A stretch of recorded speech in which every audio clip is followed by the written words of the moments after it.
Merci, Monsieur le Président. Mes chers collègues, le budget de la mission générale et territoriale de l'État est un budget primordial pour le ministère de l'Intérieur. Il finance à la fois l'activité des préfectures et celle d'une partie de l'administration centrale. À travers ce budget, c'est la présence de l'État dans les territoires et la mise en œuvre des politiques publiques à cette échelle qui trouvent leur concrétisation budgétaire. Autant d'enjeux qui sont malheureusement particulièrement actuels. C'est également la garantie des droits des citoyens dans le domaine des libertés publiques, en particulier de la vie électorale, qui normalement devrait être riche cette année en raison des élections départementales et régionales. Les crédits dédiés sont à la hauteur de ces enjeux puisqu'ils atteignent 4,19 milliards d'euros en autorisations d'engagement et 4,21 milliards d'euros en crédits de paiement, en hausse donc par rapport à l'année dernière de 3 et 6%. Au niveau budgétaire, le programme 354, Administration territoriale de l'État, dédié aux dépenses des préfectures, est le mieux doté, à hauteur de 2,4 milliards d'euros en crédit de paiement, en légère hausse par rapport à l'année dernière. Cela s'explique notamment par le transfert de crédits d'autres programmes vers le 354, du fait de la création des directions départementales de l'emploi, du travail et des solidarités, également de la mise en place des secrétariats généraux communs au 1er janvier. Ce sont donc des dépenses de personnel et de fonctionnement qui basculent vers le ministère de l'Intérieur, mais ces mutualisations participent à l'efficacité opérationnelle et budgétaire de l'État territorial.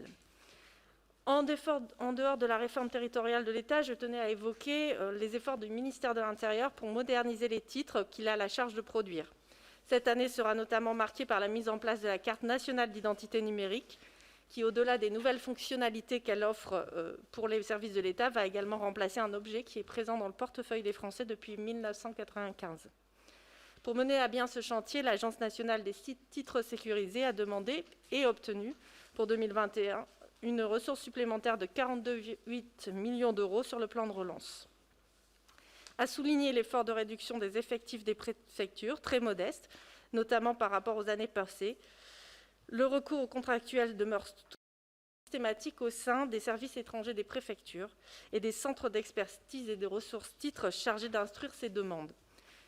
Il nous semble, à la lueur des auditions, qu'une politique d'attractivité efficace doit être mise en place. Le programme 216, Conduite et pilotage de politique de l'intérieur, est consacré aux moyens garantissant la vie électorale des citoyens.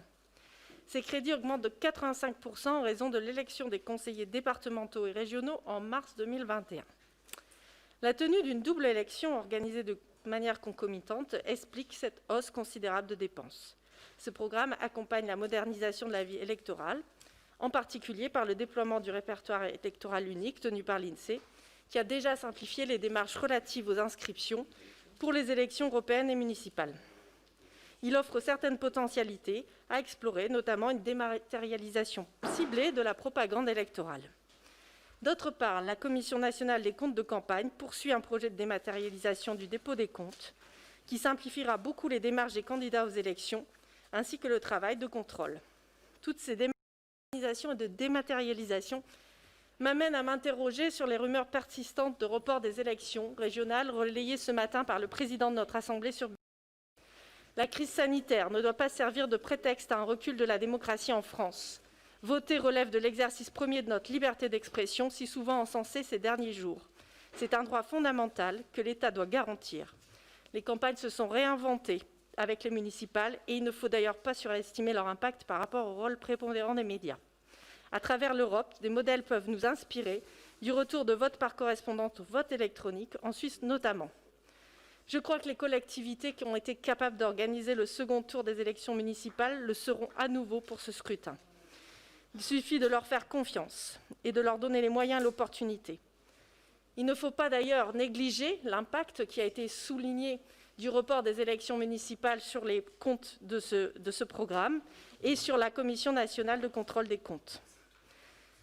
Pour revenir au rapport budgétaire, il faut que les dépenses de personnel du ministère de l'Intérieur pèsent sur l'administration centrale à travers la réduction du plafond d'emploi à hauteur de 152 ETPT du programme 216 consacré au pilotage des politiques territoriales. Enfin, je tenais à vous informer que certains projets structurants pour le ministère de l'Intérieur seront financés sur le plan de relance. L'immobilier de l'État déconcentré recevra par exemple à ce titre une enveloppe de 122 millions d'euros qui participera à sa réhabilitation pour le confort du personnel comme des usagers. Merci mes chers collègues pour votre attention.